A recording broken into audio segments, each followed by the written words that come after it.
न जाने श्री हरि।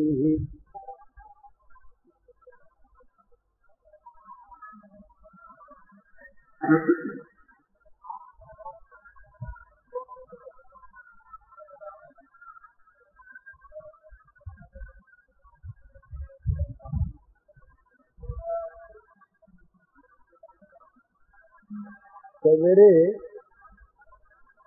अपनी जो बात चल रही थी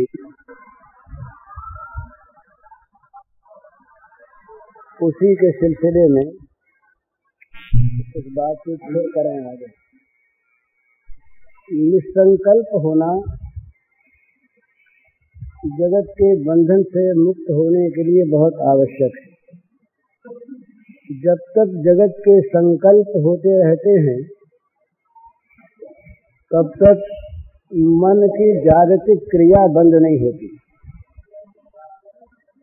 मन में जगत बना रहता है संकल्प के द्वारा ही। तो जागतिक संकल्प का अभाव होना साधना की परिपुष्टि है और ये बहुत आवश्यक है। परंतु कहना तो सहज है, सर्व संकल्प का हम संन्यास कर दें, सारे संकल्पों का हम परित्याग कर दें, हमारा मन संकल्प रहित हो जाए, मन में किसी प्रकार की कोई कल्पना उठे ही नहीं, ये है बड़ी बढ़िया बात और होनी चाहिए ही। परंतु मन का निसंकल्प होना सहज बात नहीं। इसलिए दूसरा एक तरीका ये कि संकल्प होते रहे। संकल्पों का अभाव न होता हो न सही,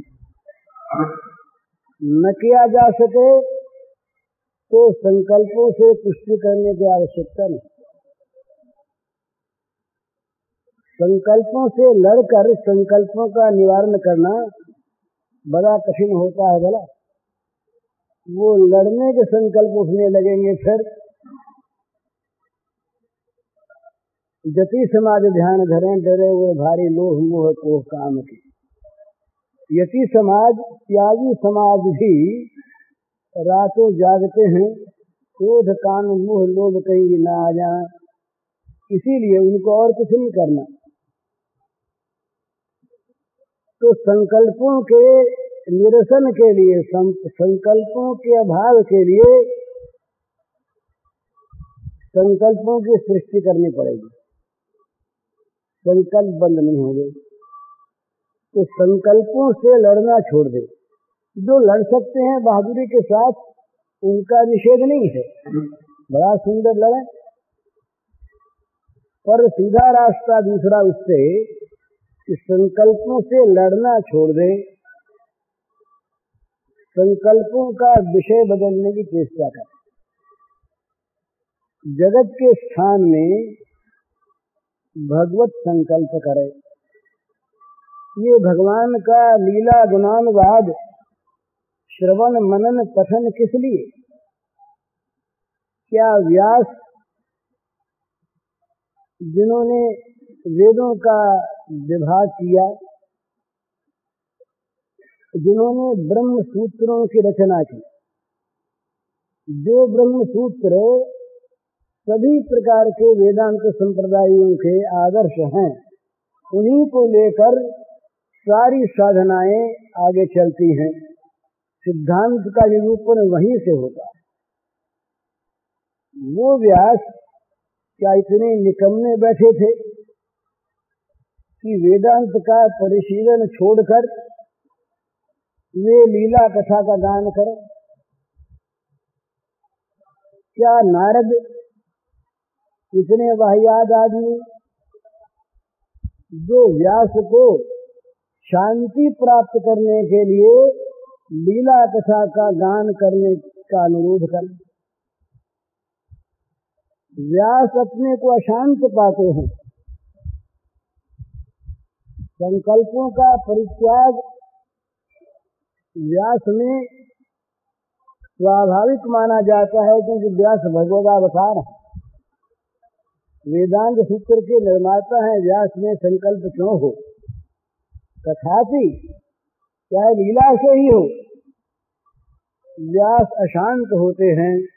नारद कहते हैं कि आपको शांति इसीलिए नहीं मिली कि आपने निरूपण किया ज्ञान विज्ञान का, परंतु भगवत लीला रस का मधुर मधुर पान न किया न कराया,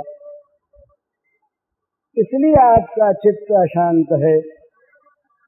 तो व्यास, नारद और शुकदेव जो वेदांत में परिनिष्ठित हैं, जो ब्रह्मविद वरिष्ठ हैं, जिनका इतना महान त्याग, जिनकी इतनी महान उपरति,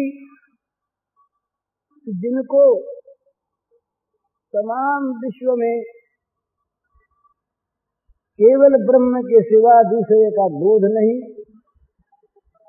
स्त्रियां नहा रही, उधर से निकले शुकदेव जी, स्त्रियों ने वस्त्र पहनने की आवश्यकता नहीं समझी, निकल गए।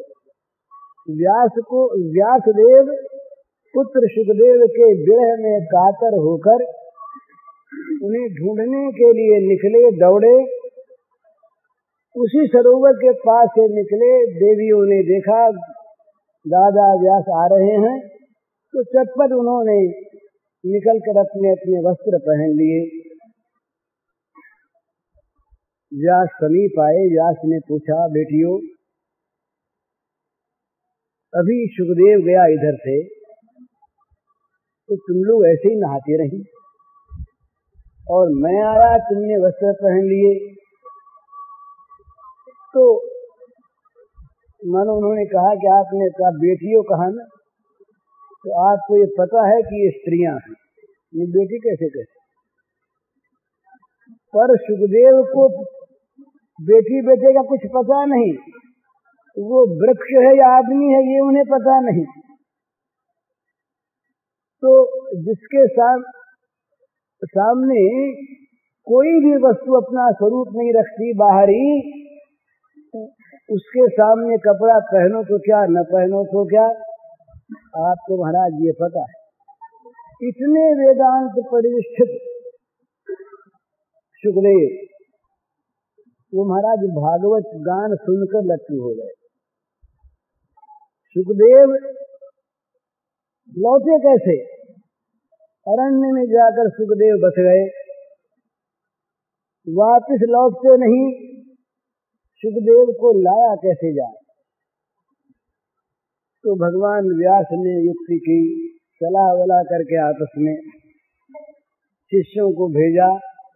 भागवत के दशम के कुछ चुने हुए वर्रा पीरम नटवर वपुः कर्णयो कर्णिकारम, ये भगवान के सौंदर्य माधुर्य के प्रकाशक मधुर शब्दों को लिए हुए जो रचना भगवान व्यास की, जहाँ 2-3 श्लोक गाए गए अरण्य में, और जहाँ वो कान में पड़े शुकदेव के, शुकदेव उनके पास आगे बोले क्या गाया, फिर सुनाओ जरा।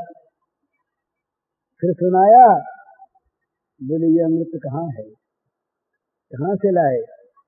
बोले ये तो व्यास देव के पास, पिताजी के पास, चलो यही सुनना है, यही पढ़ना। शुकदेव की ये दशा है। तो इससे ये समझना चाहिए कि शुकदेव, व्यास, नारद, वशिष्ठ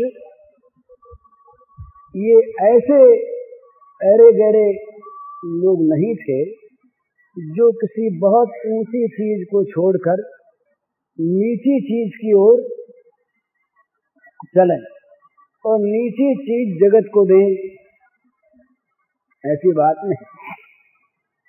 बल्कि ये तो ऐसी चीज है जो उन लोगों को भी सुख देने वाली, आनंददायिनी। ये भागवत के कुंती स्तुति में कुंती देवी ने कहा भगवान से कि महाराज ये आपका अवतार क्यों होता है, लीला क्यों करते हैं आप? इसलिए करते हैं कि ये जो जीवन मुक्त परमहंस मुनि महामुनि हैं, अमलात्मा परमहंस महामुनि, उनको भक्ति योग प्रदान करने के लिए आप ये लीला चरित्र करते। तो अमलात्मा निर्मलात्मा परमहंस मुनियों के मन को जो सुख दे, अमनाओं में मन उत्पन्न कर दे। अमनाओं का मन विचित्र बात है भला। अमनाओं में जो मन पैदा होता है वो मन बड़ा पवित्र हुआ करता है। हमारा मन तो प्राकृतिक मन है, और अमलात्मा मुनियों का मन वो मनोनाश के द्वारा मिट चुका। उस मिटे हुए मन के स्थान में भगवान के गुण सौंदर्य आदि का चिंतन करने के लिए जो मन बनता है, वो मन भगवान का दिया हुआ मन बनता है, अमनाओं का मन। तो जो अमना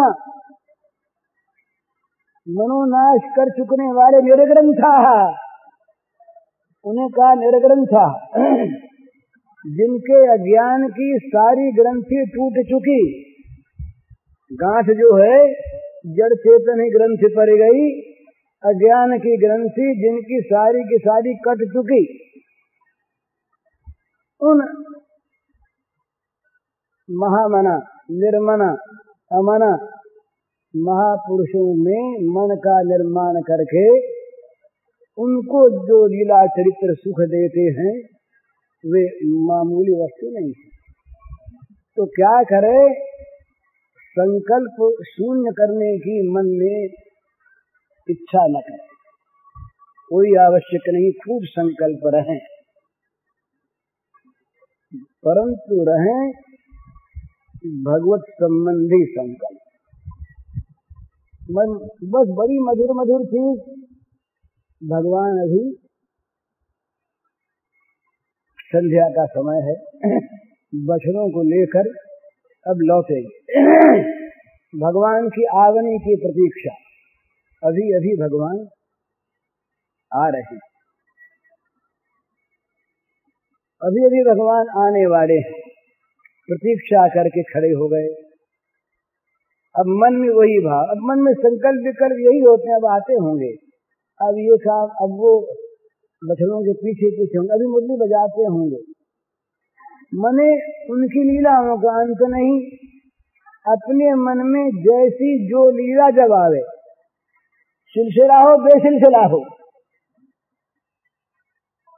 उसमें किसी क्रम का बंधन नहीं, अमुक प्रकार के क्रम से ही भगवान का चिंतन हो, कोई आवश्यक नहीं, सीधी चीज ना, जब जैसे मन में आवे भगवान की लीला के प्रसंगों का संकल्प विकल्प मन में होता रहे, कभी ये कभी वो, और फिर मन में ये भी आ जाएगा, हम भी खेलें, हमको भी बना ले। ये महाराज एक साधना की बात है, वो कहें कि नहीं पता नहीं, पर तो ऐसी एक चीज है, निकुंज साधना की एक बात है, उसको मोटे रूप में कह देना है। निकुंज साधना में क्या करना पड़ता है, संकल्पज देह का और सेवा का निर्माण होता है पहले। तो संकल्प क्या करना पड़ता है, भगवान के मंडल में निकुंज का जो मंडल है बड़ा विस्तृत है और उसके बहुत स्तर हैं, उनमें एक मंजरी मंडल है। अब वो मंजरी जो हैं उनका बड़ा ऊंचा भाव है, उनमें निज सुख का सर्वथा अभाव है। वे केवल और केवल श्री राधा माधव का सुख संपादन करने में ही लगी रहती हैं, अपने लिए कुछ नहीं। तो उन मंजरियों में से किसी एक को भाव राज्य में भाव से आचार्यत्व पद पर वर्ण करे, गुरु माने, और अपने को संकल्प से किसी मंजरी देह में ले जाए, मंजरी कल्पना करे। और मंजरी कल्पना, उसके रूप रंग इत्यादि की बहुत सी बातें वो यहाँ कहने के नहीं। मंजरी कल्पना करे, मंजरी कल्पना करके उक्त गुरु मंजरी के साथ सेवा में हिस्सा मिले, इसकी प्रार्थना करे। और वो प्रार्थना उस भाव राज्य में ही संकल्प से ही जब स्वीकार हो जाए तब सेवा आरंभ करे। पहले बाहर की सेवा कोई प्राप्त होगी, कहीं बाहर निकुंज के बाहर कहीं झाड़ू वाड़ू लगा दिया जाए, कहीं कुछ कंटक साफ कर दिए जाए, कभी पीक दानी को लेकर के फेंक दिया जाए। कि महाराज आप बड़े लोगों की बात नहीं है, जो बड़े ज्ञान परिनिष्ठित हैं उनके लिए ये चर्चा नहीं, ये तो पागल लोगों की चीजें हैं। तो यूं करते करते क्या होगा, उसको मंजरीत्व प्राप्त होगा। पहले कल्पना राज्य में, पश्चात भाव राज्य में। इसके बड़े शास्त्र हैं, एक रासोल्लास तंत्र है, इसमें बड़ी विधि है। और केवल विधि से काम नहीं चलता, विधिवत साधना में प्रवृत्त होना पड़ता है। तो फिर क्या होता है कि मंजरी देह की प्राप्ति हो जाती है। भाव कल्पना मंजरी, भाव मंजरी, और फिर मंजरी देह की प्राप्ति। इस देह के रहते तो वो क्या होता है, फिर इसी देह में रहते हुए कभी कभी जब ऐसी तीव्र इच्छा हो तब, या जब वहां की आज्ञा हो तब, उस गुरु मंजरी का अनुकरण करते हुए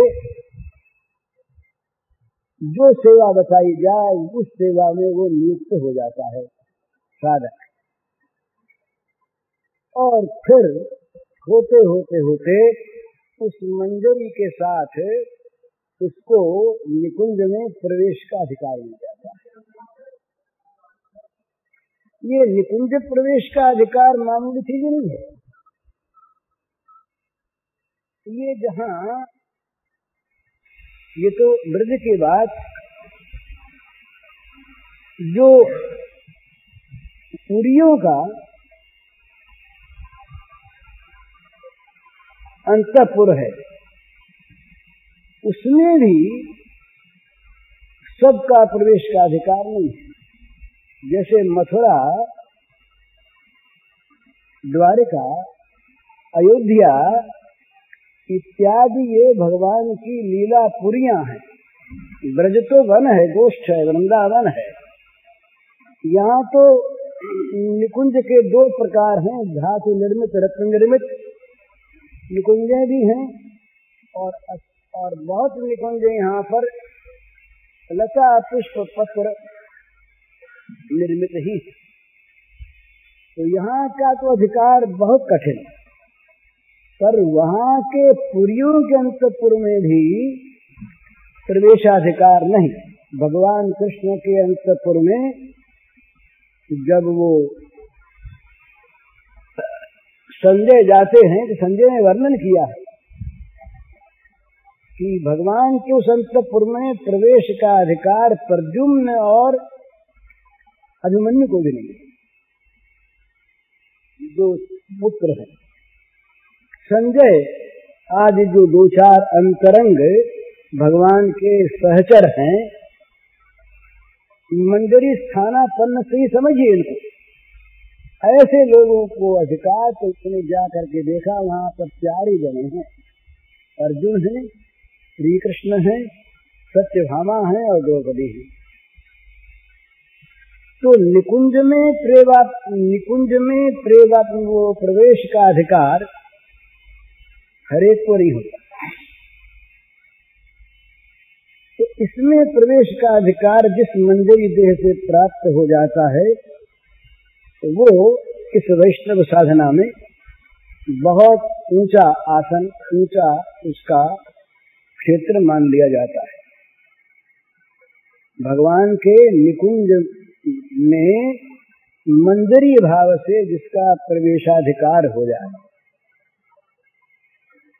तो ये मैं इस सिलसिले में कह गया बात एक केवल सांकेतिक कि संकल्प का परित्याग करने की आवश्यकता नहीं।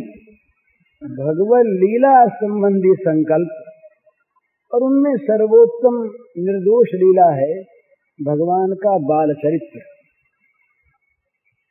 भगवान के प्राकट्य से लेकर गोवर्धन उठाने तक का जो ये बाल चरित्र है, ये सर्वथा निर्दोष, सबके काम की चीज, घर में देखी हुई अपने बच्चों की क्रीड़ा, उसी को भगवान में देख ले, कुछ करना कराना नहीं विशेष, और उसका संकल्प होने लगे तो क्या होगा? कुछ दिनों बाद ये करके देखने की चीज है, ये पर करके वही देख सकता है जो करना चाहे। जो केवल सुनकर कौतूहल से बोले हम करेंगे और ये आप करवा दो, ऐसे कहने वाले सबसे अधिक मिलते हैं। तो हम करवा दो, हमें न करें अपने लिए, हमारे में अगर करवाने की शक्ति हो तो हम करें अपने लिए। तो ये सब फालतू टालने के बाद जो करना चाहता नहीं और चाहता है। तो यदि मन में पैदा हो जाए आकांक्षा तीव्र, तो ये सीधी चीज, घर में देखी हुई चीज का हम भगवान के साथ संबंध जोड़ने क्यों नहीं जोड़ सकते? फिर क्या होगा? कुछ दिनों बाद करके देखने के बाद, इसलिए मैंने कही कि हमारे बिना चीते, हमारी बिना कल्पना के अकल्पित कभी मन में आई हुई लीला नहीं। इस प्रकार की लीला चलते फिरते, उठते बैठते जागते सोने की बात नहीं, हमारे मनों में आने लगेगी। ध्यान करना नहीं पड़ेगा, वो लीला के दृश्य सामने आने लगेंगे जबरदस्ती, पर आने लगेंगे उनके जो उनको पकड़ना चाहे। उपेक्षा करेगा तो वहां तक तो आएंगे ही नहीं, मन इच्छा में नहीं आते। और कहीं ये मन में हो जाए एक दिन कोई ऐसा करने, बोले आज तो मुझ काम हर्द हो गया, बड़ा जरूरी काम था, तो भगवान भाई किसी के जरूरी काम को छीनना नहीं चाहते।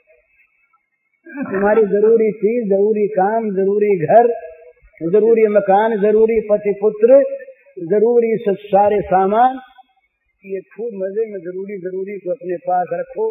भगवान तो बेजरूरी वाले हैं। जब जरूरत पैदा हो भगवान की कभी, तब भगवान को पुकार लेना, भगवान तो तब भी तैयार है। जब तक जरूरत न हो तब तक वो तुम्हारे ऊपर लदेंगे नहीं आकर के कि हमें जबरदस्ती और तुम स्वीकार कर लो, नहीं करें। ये श्री गोपांगनाओं की क्या कम परीक्षा हुई? ये परीक्षा मामूली नहीं है, लेकिन वो परीक्षा में उत्तीर्ण हो गई।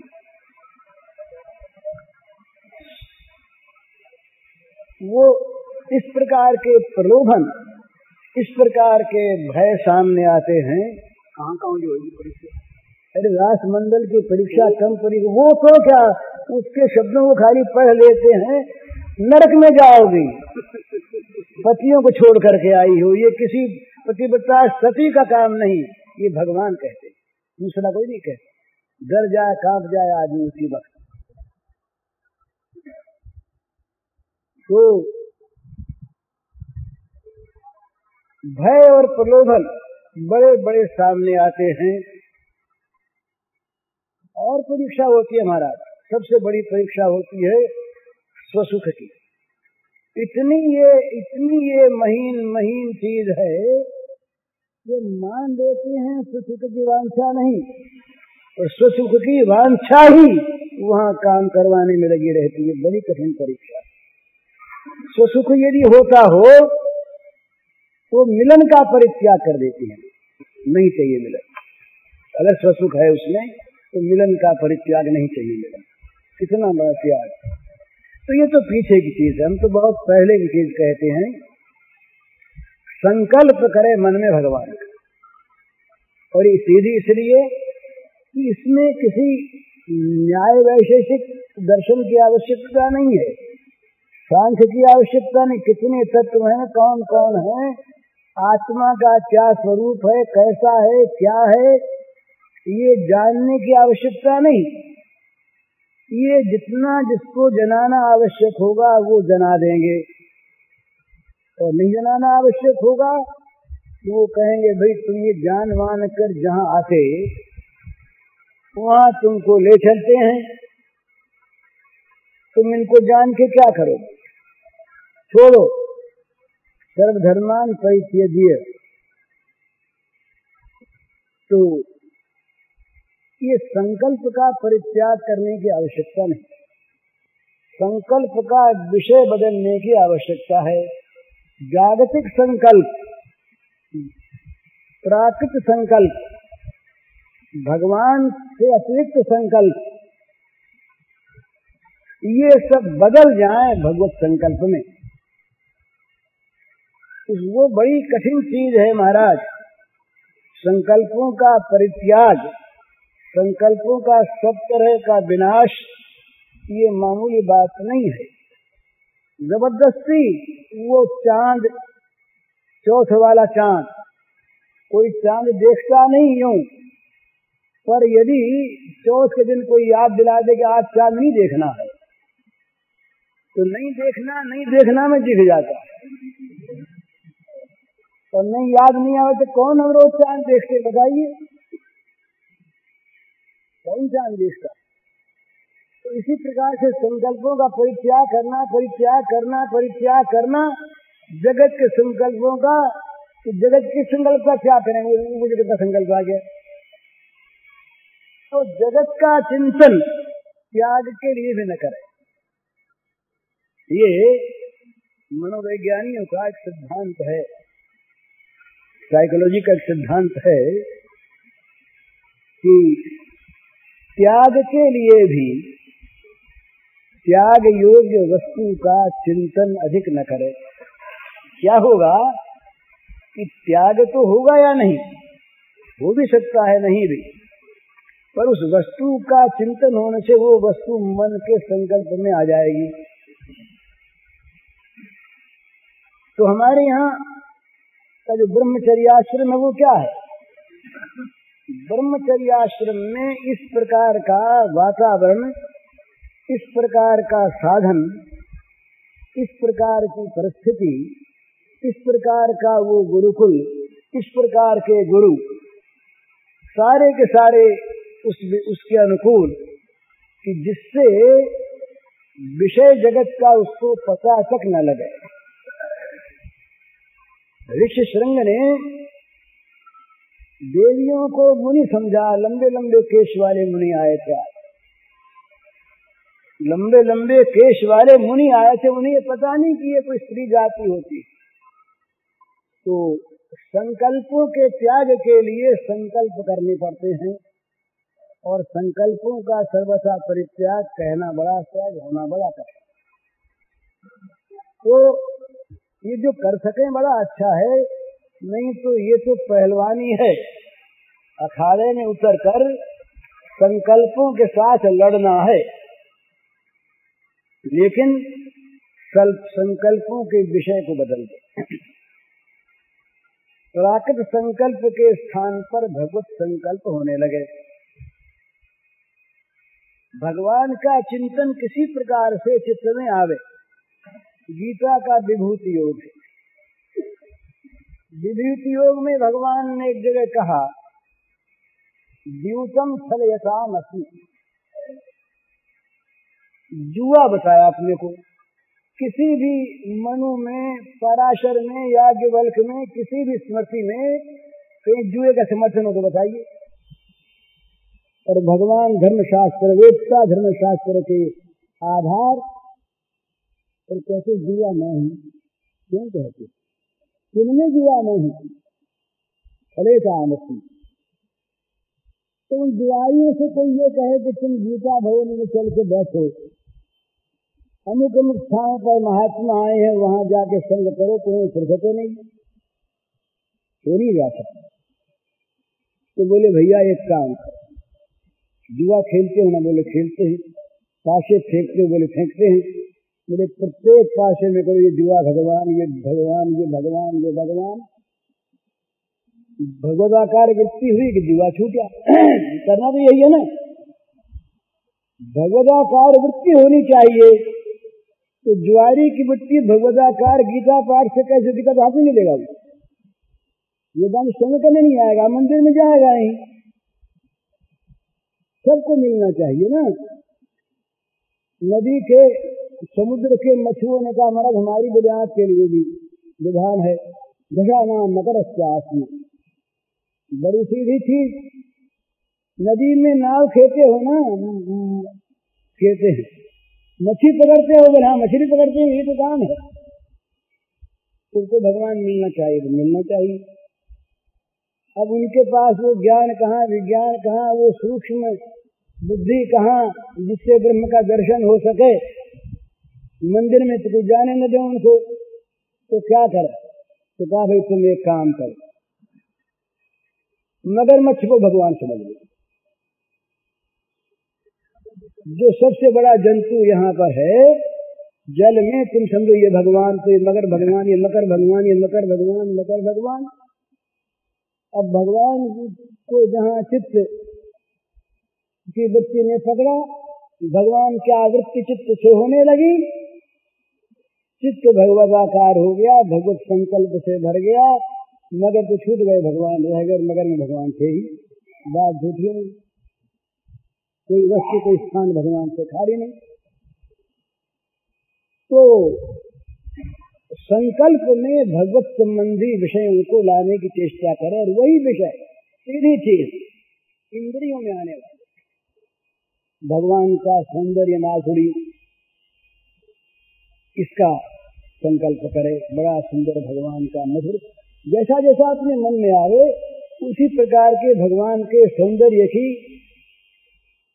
भगवान के रूप की कल्पना करे, और कल्पित रूप को अपने मन में बार बार देखे।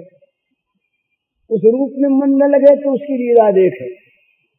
अरे खेल ही रहे हैं, डंडे गुल्ली खेल रहे हैं, आंख में चौड़ी सखाओं से खेल रहे हैं, कोई बात नहीं, भगवान खेल रहे, भगवान सखाओं के साथ खेल रहे।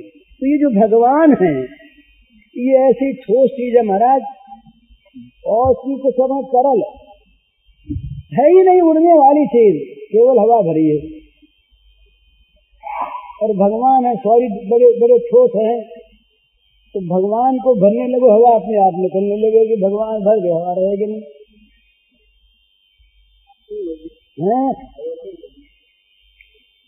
किसी में हवा भरी हुई है और निकलती है नहीं, कोई ऐसा गोला है, ऐसा बर्तन है, तो उसमें हवा को निकाले कैसे? ऐसी हवा है कि जो हवा किसी छेद से नहीं निकलती, बद्धमूल हो गई, तो उसमें शीशा भरना शुरू कर दो। जितना जितना शीशा जाएगा ठोस उतनी उतनी हवा की जगह खाली हो जाएगी। शीशा भर गया, बर्तन हवा से खाली हो गया। तो जगत को निकालने की आवश्यकता नहीं, मन से भगवान को भरना शुरू कर दे। भगवान जितना भर जाएंगे ना उतना निकलेंगे नहीं। भगवान को पकड़ना आता, छोड़ना आता नहीं। भगवान पकड़ना जानते हैं, छोड़ना नहीं जानते। जितने भर गए, जितना स्थान भगवान ने ले लिया, जो उनके अधिकार में आ गया, उसको सदा के लिए मालिक बन गए। तो छोड़ छुड़ाएंगे नहीं, मेरी तरह तो हमारा हो गया, अब बाकी है तुम अपना देखो। तो इसलिए कि भगवत संबंधी संकल्प जितना जितना जैसा मन में आवे उसी प्रकार का करता रहे तो क्या होगा, भगवत संकल्पमय मन हो जाएगा। मन जो है ना, ये उसने मैंने कहा था, मन बेचारा गाय है। मन में एक बड़ी सुंदर स्थिति मन में है, मन की है कि वो सदाकार होना जानता है, और जिसमें लगाया जाता है उसके आकार का बन जाता है। ब्रह्माकार भी, विषयाकार भी, क्रोधाकार, कामाकार, लोभाकार, न मालूम किस किस आकार का मन बन जाता है। तो गाय जहाँ बंधी होती है, चाहे वो बड़ी खराब जगह में बंधी हो, तो चाहे बड़ी अच्छी जगह बंधी हो, जहाँ बहुत दिन बंधी रही वहीं उसका मन रह जाता है। और फिर गाय को कहीं जंगल भेजो तो शाम को उस गाय को रस्सी बांध के वहीं लाने की आवश्यकता होती, तो अपने खूंटे पर अपने आप चली आती है बंधने के लिए। क्यों कि गाय का मन वहां उसी आकार का बन गया। अब उस गाय को हमने दूसरी अच्छी गौशाला में बांधना चाहा, गौशाला बदलना चाहा, और गौशाला इसकी अच्छी है, सुंदर है, मच्छर वच्छर नहीं है वहां पर, गंदगी नहीं, पर गाय को आप वहां ले जाइए, पहले गाय भाग के फिर यहीं आ जाएगी। और कोई गाय तो देश में रास्ता तोड़ के आना चाहेगी वहां पर, क्योंकि यहाँ उसका मन रंगा हुआ। तो कुछ दिन आप वहाँ बांधे रखिए और खाने पीने को अच्छा दीजिए, और वहाँ का स्थान तो अच्छा है ही, जहाँ उसका मन उसमें रमा, कि जैसे इस समय ये और सबको भूले हुए इस एक जगह में आ सकते है, उसी प्रकार उसमें हो जाएगी। इसी प्रकार ये मन जहाँ तदाकार हो रहा है जगत में, उस जगत के स्थान में से इसको हटाकर पहले खूंटा तैयार कीजिए दूसरा, नहीं तो बांधेंगे कहाँ, खाली खोलेगी भी तो भटक भटका के यहीं आ जाएगी। खूंटा तैयार दूसरा हो, सुंदर हो, सुखद हो, उस खूंटे में ले जाके बांध दीजिए, अच्छा खाना दीजिए, वहां रम जाएगी। इसी प्रकार वहां जहाँ भोगों में चढ़ा के भगवान ने लगाए। अभी तो ऐसा है ना, कितना हमारा ये बुरा अभ्यास है, भोगों में दुख पद पद पर अनुभव होता है, तब भी हम उन्हीं की ओर जाते हैं। हमारा ऐसा अभ्यास हो गया कि बुरा कटु अनुभव होते हुए भी उसी ओर हम जाते हैं, लेकिन वो मजा आया नहीं, उसका जरा सा मजा इसको चखा दिया जाए तो भगवत संपर्क के संकल्प करने से ये मजा अपने आप आने लगेगा। चित्त चाहता शांति, चित्त चाहता आनंद, चित्त चाहता है द्वंद्व रहित सुख, माने जिसमें दुख मिला हुआ न हो, ऐसा सुख चित्त चाहता है। ऐसा सुख आत्यंतिक नित्य पूर्ण सुख ये सिवा भगवान के और कहीं है नहीं। तो वो जो सुख स्वरूप सुखमय आनंदमय भगवान है, उन भगवान के संपर्क में चित्त जब आया, जब उसका संकल्प चित्त में आकर के ठहरने लगा, तो अपने आप उसमें एक ऐसी नवीन सुख की अनुभूति होगी जो उससे विलक्षण होगा। जिसने बहुत कमजोर पतली सी बत्ती की रोशनी में रहने का अभ्यास डाला, तो एक बार तो बिजली देख करके चौंधियावेगा, उसको इस रोशनी का अब तक पता ही नहीं, उसने देखा ही नहीं, पर जब बिजली देख लेगा तो उसका प्रकाश मालूम हो जाएगा, तो सोचेगा कि इसमें न तेल चाहिए, न बत्ती चाहिए, न दिया चाहिए, न हवा का भय, और रोशनी बड़ी अच्छी, तो फिर उसको याद नहीं करेगा। इसी प्रकार भगवान का संकल्प करने वाला हमारा मन बनने लगे बन जाने पर तो दूसरी बात, बनने लगे तो क्या होगा, ये जगत उसमें से निकलने लगेगा। तो ये जो भगवत भाव का राज्य है, प्रेम का राज्य है, इस राज्य में ये करना पड़ता है कि भगवान को प्रियतम मानकर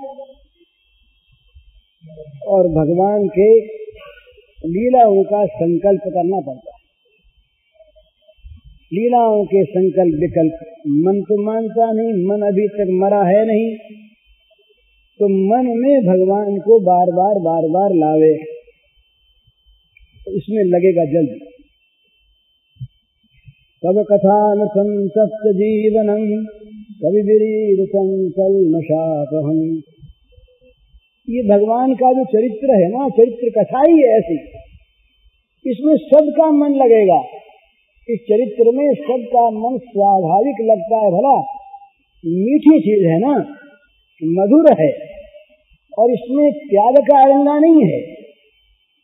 त्याग चाहे कैसा भी हो, मनुष्य को त्याग करना पड़ता है। इसमें तो मिलता है, इसे कुछ मिलता है, सुख मिलता है, और मिलता ऐसा ये उसकी विचित्र, ये उसका ये स्वरूप है कि ये जब मिलेगा तब ये दूसरे सबको खा जाएगा। ये भगवत भाव ये जब मिलेगा तो जगत के इस वर्तमान भाव को नहीं रहने देगा। चाहे जगत रहे इसी रूप में, पर उसकी दृष्टि में ये भगवत रूप बन जाएगा। जगत में प्रत्येक समय, प्रति क्षण और प्रत्येक स्थान में भगवत लीला के दर्शन होंगे। सब जगह भगवान खेल रहे हैं, सब जगह भगवान का लीला विलास हो रहा है, सब जगह भगवान का लीला विहार हो रहा है। मृत्यु में भी, जीवन में भी, दुख में भी, सुख में भी, हानि में भी, लाभ में भी वो अपने प्रेमास्पद का सुखद स्पर्श प्राप्त करता रहेगा। साधक स्पर्श केवल हाथ से नहीं होता, वो तो स्थूल स्पर्श है। स्पर्श का अर्थ है आत्मस्पर्श, ब्रह्म संस्पर्श होता है हमारा। तो ये जितना भी स्पर्श है, भगवत संस्पर्श, भगवान का स्पर्श, ये इतना सुखद है कि इसकी हम लोगों को कल्पना है नहीं, और शब्द उसके लिए है नहीं। शब्द तो मन की भाषा के भी नहीं होते, और अध्यात्म के शब्द हैं नहीं। इनको तो संकेत से बताया जाता है। शाखा चंद्र न्याय से जैसे चंद्र को दिखा देते हैं, इसी प्रकार से सांकेतिक भाषा में बताया जाता है मन की चीज को। बोले भाई ये चीज मीठी, अब कैसी मीठी? गुड़ जैसी कि चीनी जैसी कि शक्कर जैसी कि आम जैसी कि अंजीर जैसी, मिश्री जैसी मीठी।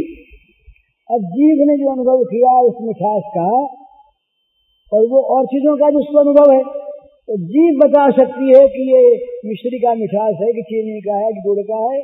वाणी क्या बताएगी?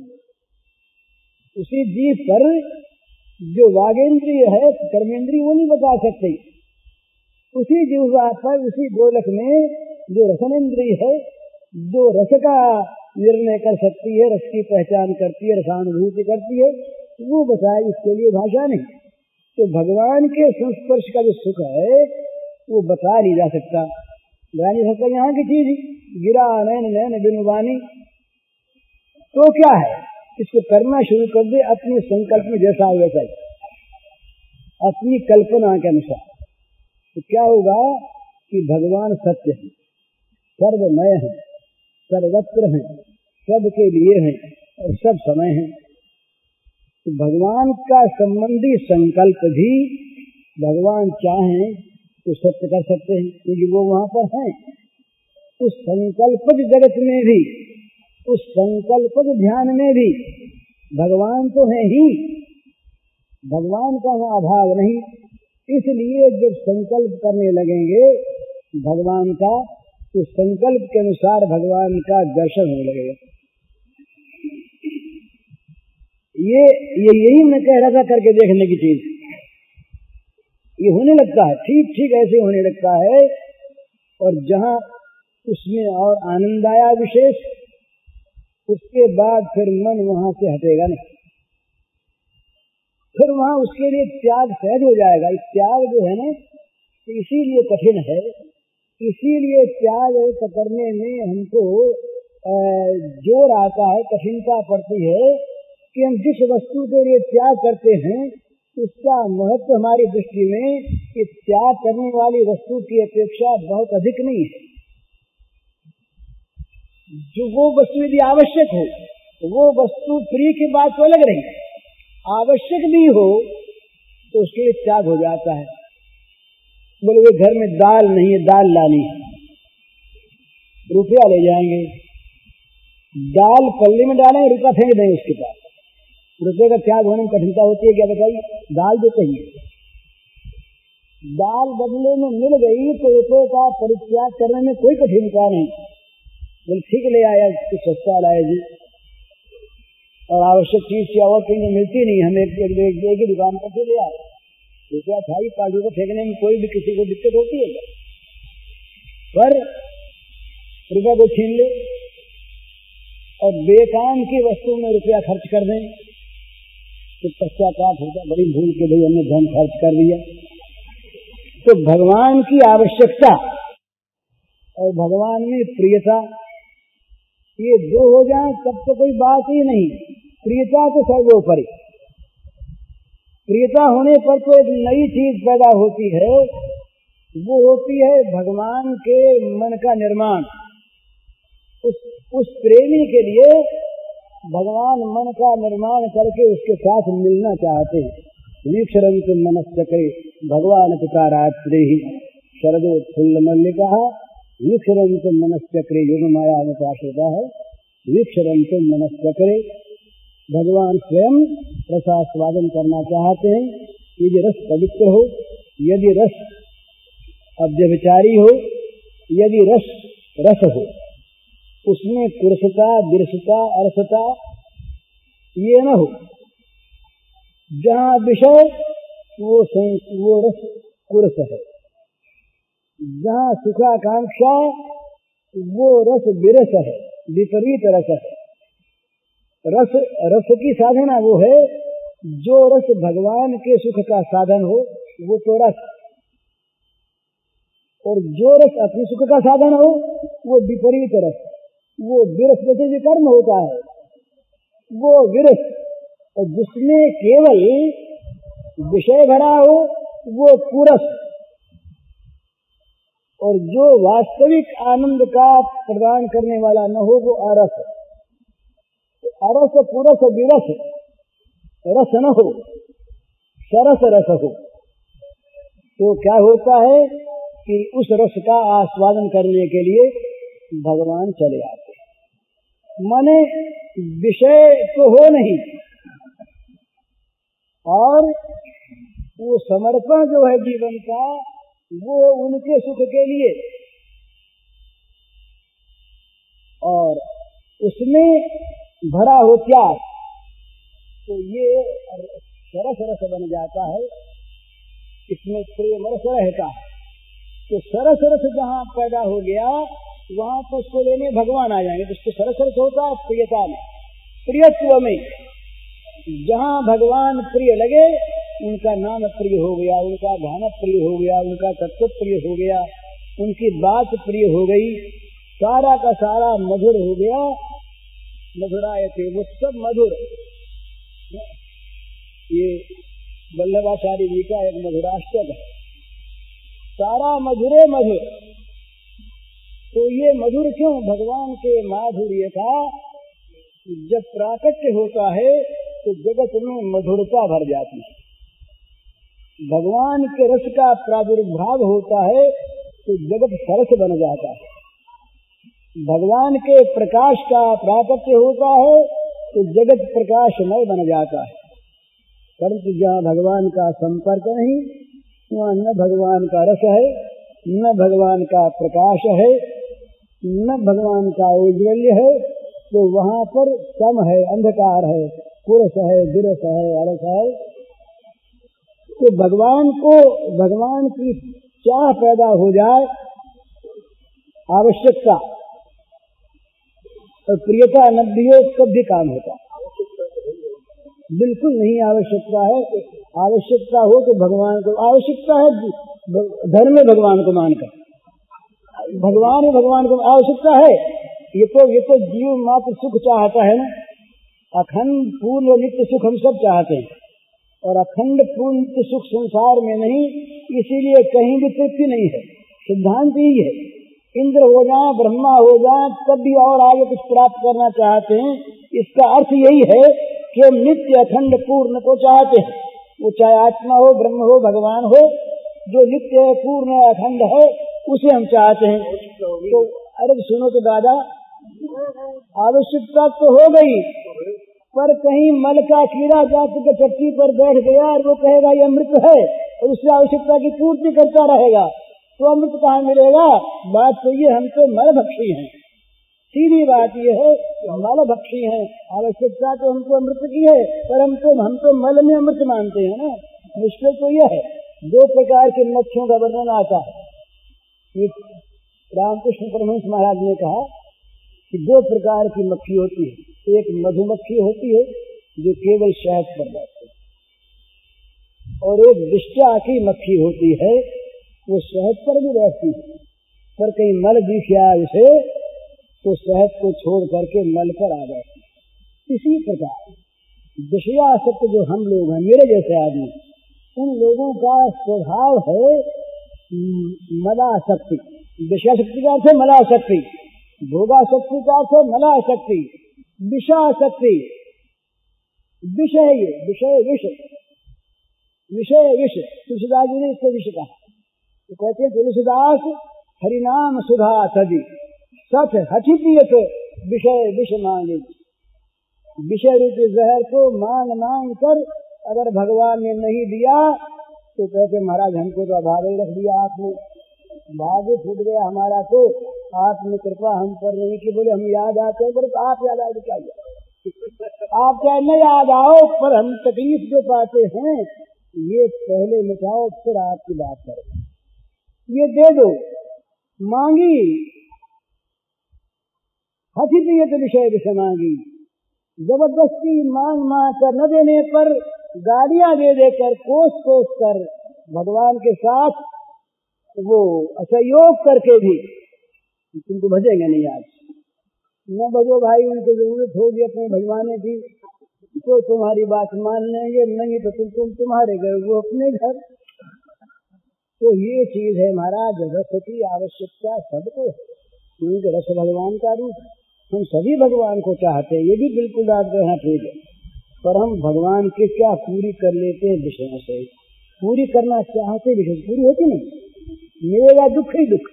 तो कभी भगवान की कृपा से वो क्षण प्राप्त होगा जब हमारा मन यथार्थ देखेगा, करे हम जिसमें फंस रहे, हम जिसको चाहते, हम जिसमें लगे हुए, वो तो गंदी चीज। आज हमारा जीवन गया व्यर्थ में, अब तो हम बस इस रसी को प्राप्त करना चाहते हैं। हमने तो जहर को अमृत माना, हमने तो गंदी चीज को मिठाई मान लिया, हमने तो विष को और सुधा समझ लिया। तुलसीदास महाराज यही कहते, फलत सुधा से सत विषय देहि, नरतन पाय विषय मन देहि, फलत सुधा से सत विषय देहि। जो नरतन पाकर विषय में मन लगाते हैं, तो अमृत दे करके बदले में जहर लेते। ताहि कबहु भल कहे न कोई, गुंजा गही परस मन खोई, वो बुद्धिमान कहता सच। तो उसको मिलता क्या है महाराज? दो चीज मिलती है उसको इसी जीवन में, भोगी के, नरक यंत्रणा और दुर्भाग्य। ते नर नरक रूप जीवत जग, भव भंजन पद विमुख अभागी। दिन रात रोता है वो, दिन रात रोता है, उसका रोना बंद नहीं होगा मृत्यु के अंतिम क्षण तक। चिंता मृतयांश प्रलयांताम उपाश्रिताः, प्रलयांताम, मृत्यु के अंतिम श्वास तक उसे यदि होश रहा जगत का, तो वो चिंताग्रस्त रहेगा, चित्त रोता रहेगा, चाहे उसके पास बहुत चीजें हों और चाहे न हो। स्वरूप है उसका रुलाना, दुख देना, चिंताग्रस्त रखना। चित्त विभ्रांता मोह जाल समावता, तो सत्ता काम भोगेशु पतंति नरकेषु चौ। यहाँ दुख भोगा, भटकता रहा जीवन के अंतिम मुहूर्त तक, और पतंति नरकेषु चौ, मरने के बाद अशुचि नरकों में गया। इसलिए सावधानी की आवश्यकता, सावधान होकर के भगवान नहीं रसमान कर, किसी दूसरी चीज में मन लचाए नहीं, तत्काल गंदगी याद कर ले। और महाराज सच्ची बात यह है कि उधर मन लगने पर इससे अपने आप जादू है ना, वो जादू है। उधर मन लगने पर इधर से मन हटेगा, वो रहेगा नहीं, खिंच गया मन। वो एक बार जिसका मन खिंचा फिर लौटेगा।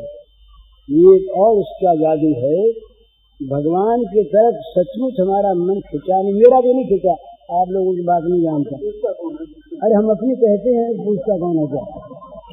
तो भगवान की ओर मन यदि खिंच जाए, भगवान की ओर मन खिंच जाए, तो मन का लौटाना ये अपने हाथ की बात नहीं। ऐसी जोर की पकड़ है कि फिर लौटता नहीं। तो उनसे प्रार्थना करें, दो काम करें, बहुत सुंदर। एक तो मन में भगवत संबंधी संकल्प करने का अभ्यास करें।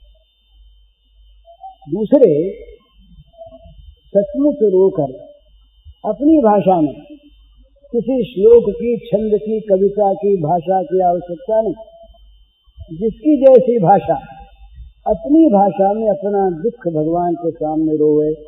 ये कहे कि मेरे तो जगत के संकल्प आ रहे हैं, जगत मन में भरा जा रहा है, रात दिन जल रहा है। अब महाराज आप शांति सुधा की वर्षा करो, आप कृपा करके ऐसा करो कि मेरे मन से आपके सिवा अन्य सारे संकल्पों का संन्यास हो जाए। मैं नहीं चाहता किसी और प्रकार का कोई सुख, केवल आपका स्मरण मन में बना रहे। जगत की चीज बदलवाना नहीं चाहता। यद भाज्यम तद भवति भगवन पूर्व कर्मानुरूपम। यहाँ जो होना वो होता रहे, उसको बदलवाने के लिए नहीं कहता आपसे। दुख सुख जिनके नाम हैं वे दोनों आते रहे इच्छानुसार, उनको बदलवाना नहीं, उनमें झंझट है ही नहीं। वो तो खेल है। कभी कभी वो विकराल वेश में भगवान आ जाते हैं, कभी हंसते हुए आ जाते हैं वही दूसरे हैं नहीं। नकाब डाले हुए, कभी दुख के नकाब और कहीं सुख के नकाब, वेश बदले हुए, उन्हें पहचान लिया जाता, तब तो फिर दुख रहता ही नहीं। तो पर ये दुख मालूम होता है, इसलिए उनसे प्रार्थना करे कि रात दिन महाराज दुख का चिंतन करता है। जगत का चिंतन माने गंदगी का चिंतन, जगत का चिंतन माने दुख का चिंतन, जगत का चिंतन माने नरक का चिंतन। तो ये नरक यंत्रणा और ये दुर्भाग्य, इससे आप बचाओ। इससे बचने का सीधा तरीका है कि मन में भगवान के संकल्प उठने लगे और भगवान के संपर्क में ही सौभाग्य समझा जाए। बस कुछ नहीं करना हो तो क्या होगा कि संकल्पों का संन्यास नहीं करना पड़ेगा। भगवत संकल्प भगवान के हृदय में ला के बैठा देंगे और जहाँ भगवान आए सब काम बन गया। और नहीं तो महाराज सूकर स्वान श्रृगाल सरिस जन जन्मत जगत जनन दुख लागी। सूकर स्वान श्रृगाल सरिस जन जन्मत जगत जनन दुख लागी। हमारा जगत में उत्पन्न होना कैसा? सूअर कुत्ते और सियार के समान, गीदड़ के समान माता को दुख देने वाला।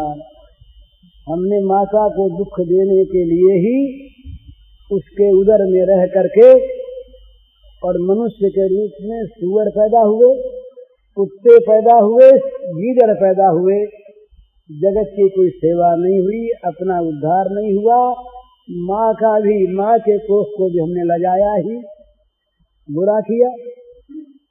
तो इसलिए सीधी सीधी बात यह है कि मन में भगवान को लाया जाए, और ये सहज है। जगत जो मन में आए तो मिथ्या चीज को सत्य मान लिया हमने।